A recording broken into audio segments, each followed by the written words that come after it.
Hi, I'm Professor Leah Rapanner. As a sociologist, I've made it my life's mission to take down every ridiculous gender myth out there. Like, do pretty people get paid more, or are women better multitaskers? This is Misperceived. Hi, everyone. Welcome to Misperceived. On today's episode, I'm going to talk to you about sickness. For those of you in the Northern Hemisphere, it is the time of year where you're inside, you're hanging out with your family, everything is happening, and people are literally sneezing onto your plates. For those of you in the Southern Hemisphere, hi! It's summer, you're out and about, but don't worry, because of all this travel, we're sending you the flu down to you as well. You're getting the summer flu, so you're welcome from us up here. Everyone is getting sick. So let me ask you a question. When you get sick and you are out for, a couple of days, 3-4 days, a week, even 2 weeks, how do you feel about that? Do you feel like, wow, that really sucked and I deserve the rest and I need to take the time? Or do you feel an incredible amount of guilt? Do you feel a little bit bad for not being there for your family? Do you feel anxiety? What is the feeling you feel? Now, one of my very good friends told me a story about getting sick during the holidays. So it was Christmas. She had an incredible family dinner. And after that dinner, I shouldn't say everyone, a handful of people went home with the flu. That put her into bed for 2 weeks, sick, couldn't leave, isolated in a room away from her family, in part because she was trying to be incredibly considerate and make sure that no one else in the house got sick. And while she was in that room, what she felt was an incredible amount of guilt, anxiety, sadness, not because, she was missing the festivities, but because she wasn't creating the magic around the holidays that everyone deserved. Did her husband care? No, he didn't care. He was out to work. Good luck, honey. Hope you feel better. Take care of yourself. Peace out. Did the kids care? Absolutely not. They were out playing video games. Finally, no one was telling them what to do. They had time to relax. They got to have the house to themselves. They were cooking whatever they wanted, which in the US is usually a combination of Hot Pockets and Uncrustables. In Australia, I have to think about what it would be. Probably like a combination of Vegemite toast and Vegemite scrolls. That's all I can think of. And they were having the time of their lives, unrestricted house to yourself. You know that feeling when you have the house to yourself and it's like the absolute best, no obligation, no school. It's the best holiday. But she felt guilty. She felt guilty because she was not being a good mom. And in response to that, the minute she got well, what she did was try to bring that magic back into the house, buying gifts, making sure everyone had their favorite cookies and delicacies, and making sure they felt love. Now, when she told me this story, I thought, I have to do a podcast about this because it's so interesting.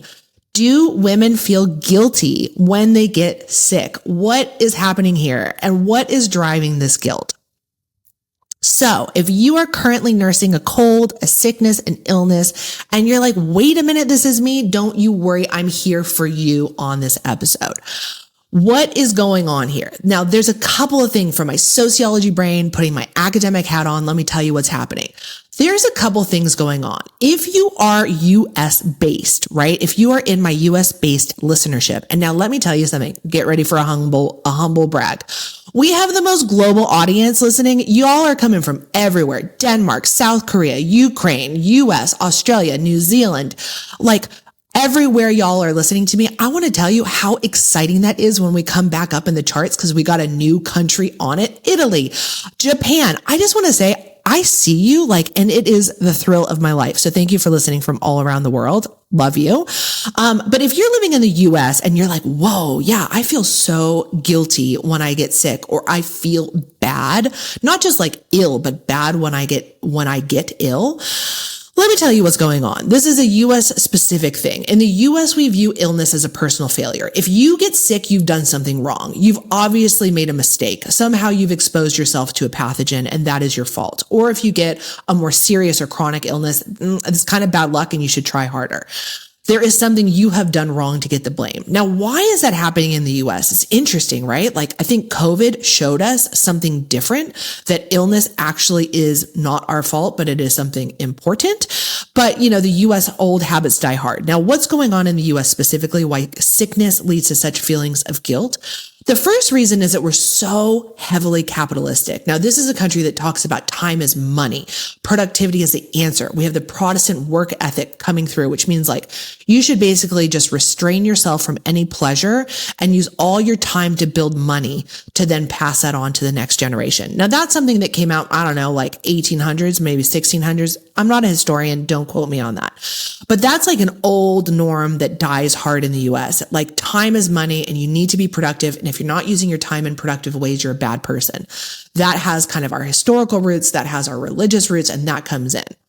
The other thing that happens in the US is there's no universal healthcare system. Now, in many of the countries I just listed, including Australia, where I live, there is a universal healthcare. So it is not that like sickness is actually high risk in the US, and serious and chronic illness is a big problem. It's actually a big, big issue because you have no healthcare. So people can actually be bankrupt from getting sick. So of course people feel this incredible pressure to make sure you stay well. Of course you feel this desire, like guilt, when you are in fact weak and therefore are sick and therefore are laying in a bed. Now let's take that cultural piece and put it to the side, right? If you're listening from Australia, g'day mates, how are you? Sickness is a cultural right. Now Americans listening are going to be like, wait, what?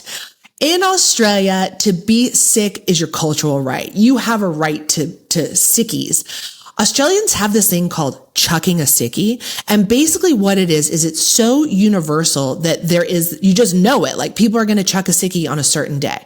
And it is a way to either extend your weekend or extend a holiday. It's like Australians, okay, I'm not joking about this, but get ready. Australians will almost like plan out their weeks, including their vacation time, plus, paid holidays, plus their sick time. So they think of their sick time almost like an additional extension of their vacation time or their holiday time. And chucking a sickie is such like a cultural right that you will know that it's like shared, right? There's no shame about it. So for example, my family ran a microbrewery for a period of time, right? So we had a range of employees. One Australian dude, always happened to get sick on Friday night. Like every couple of weeks, he was sick, and unfortunately, mate, I'm under the weather every single Friday night. Now, probably unlikely, right? But this is a cultural right to Australians. This is like part of who they are. So they feel no guilt about taking a sick day, and in fact, celebrate the sick day. I'm going to give you one more country because this is another one where I had a very interesting whether you're sick experience. I once got so sick in Sweden that I had to go to a hospital. Every time I go to Sweden, I love Stockholm. I love being there. Swedes are the best. I love that country. I always get like viciously ill, either a very heavy cold or at one point in the hospital in Sweden. And so it allows me to talk about illness while I'm there. But one of the things they said was like, please don't show back up. You are not feeling well. Please do not come back to work. And I was like, but you know what? You paid all this money for me to come. I need to be here. I'm an American. We show up to work when we're sick. We show up to work when we have the flu. We show up to work when we have TB. We show up to work when we have pneumonia. Like this is our badge of honor, right? To show up anywhere, just coughing on everybody. They were like, don't do that. You are going to get us all sick. And the group is more important than you. What? But I thought I was supposed to be like this most productive worker. So that was their cultural moment. The other thing they said to me was like, we love your drugstores in the US because you can just walk in and basically buy anything. You can buy like drugs that for us are like behind the counter. You just walk in. And that was a moment of like, yes, Americans are like, do you remember those commercials where it's like, you're sick with the flu, but if you take some sort of, Thermaflu or Tylenol, something, you can just show back to work and drive the bus or, do whatever, like, serve everybody food. We will hop you up on amphetamines to make sure that even when you're so ill you should be in bed, you can still work. Now that is actually a sign of a very sick system that has no safety net for people, that has no paid leave, that has minimum wage, that has no universal health care. That's a sign of a system where people have to solve a structural problem by showing up when unwell because they need the money, or being sick is too risky. it's actually not a good sign for our country. And when you go around the world, you start to realize how perverse our relationship is to illness. Okay. So that's the socialization piece. Now, let me give you some ideas about like, what does it mean for mothers specifically? Now, I did an episode once where I said, hey, I actually think that mothers are more likely to get sick because they're the primary caregivers. They're getting sick because they're always picking up the dirty tissues. They're there bringing you the food in bed. They're there changing the sheets when someone has thrown up. All of that is exposure to illness. And so that primary care responsibility that mothers have, I think in fact makes them more vulnerable to illness.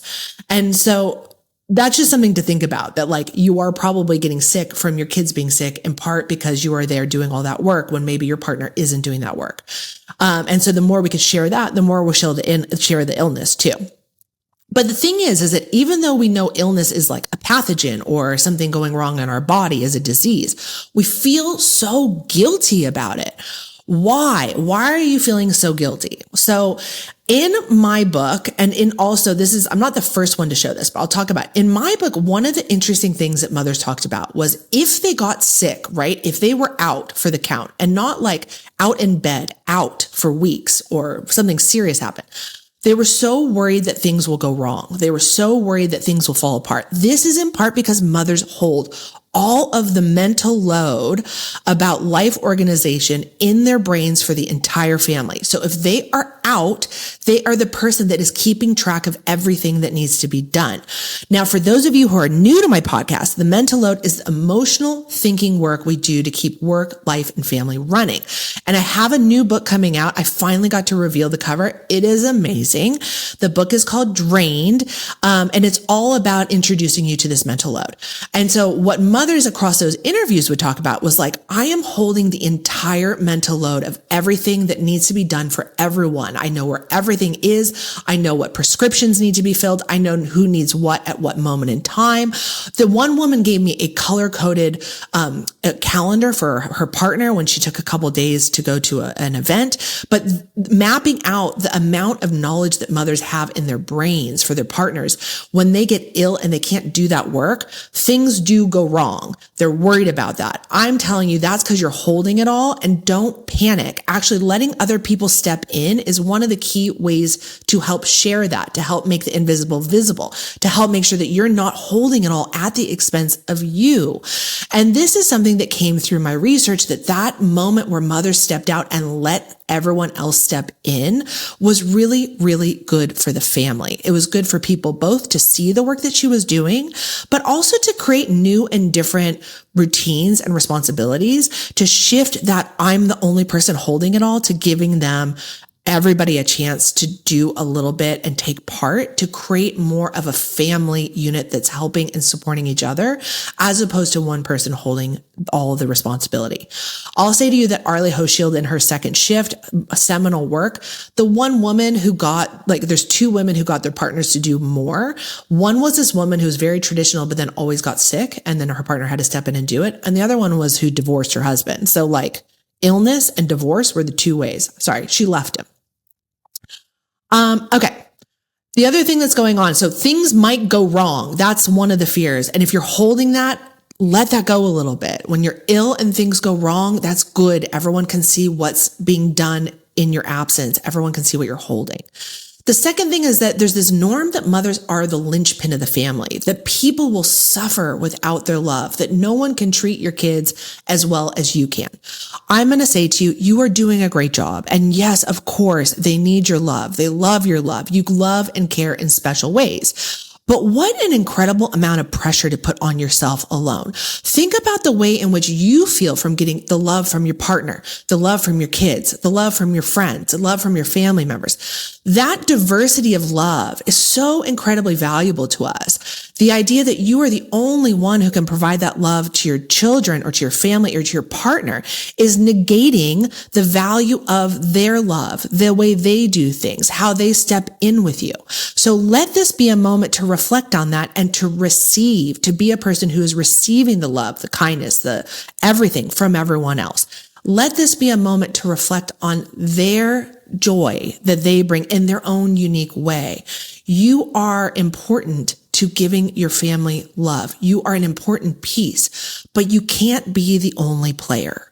That's not fair to you, and that's not fair to them. And that wipes out everything that they're doing. So take a minute to just say, I'm one piece, an important piece, a valuable piece, but not the only piece. And now I'll let everyone step in.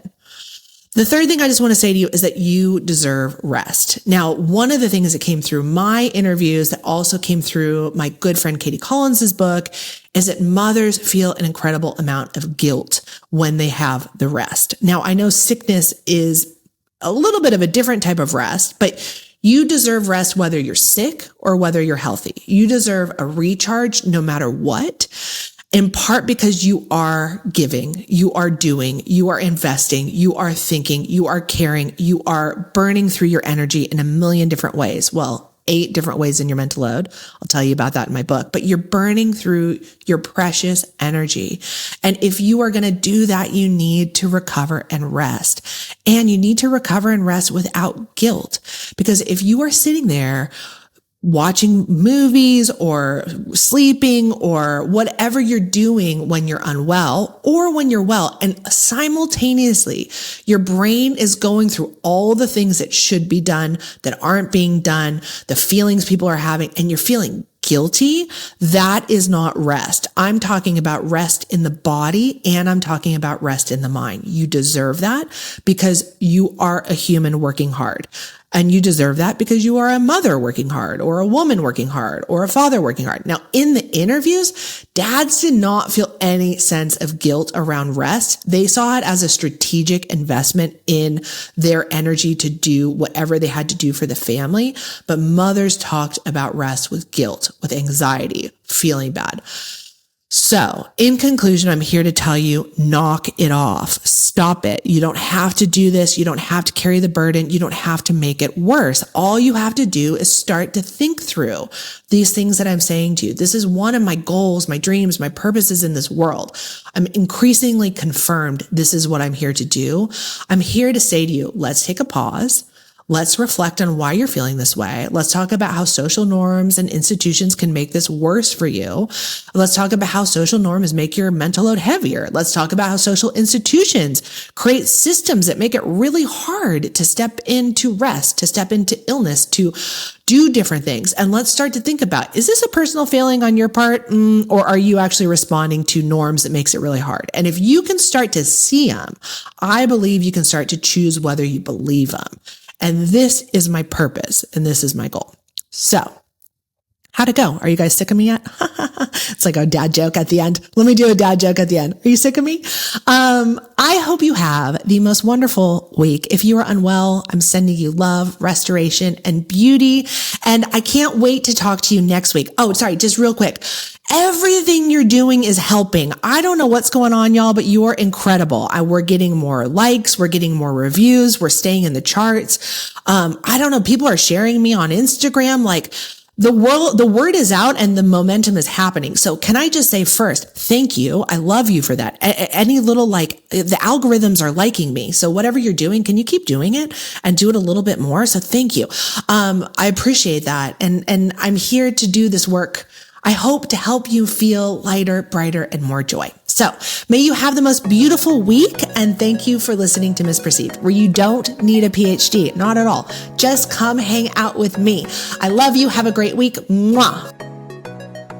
We are so lucky and grateful that this series is being supported by the Melbourne Public Humanities Initiative at the University of Melbourne.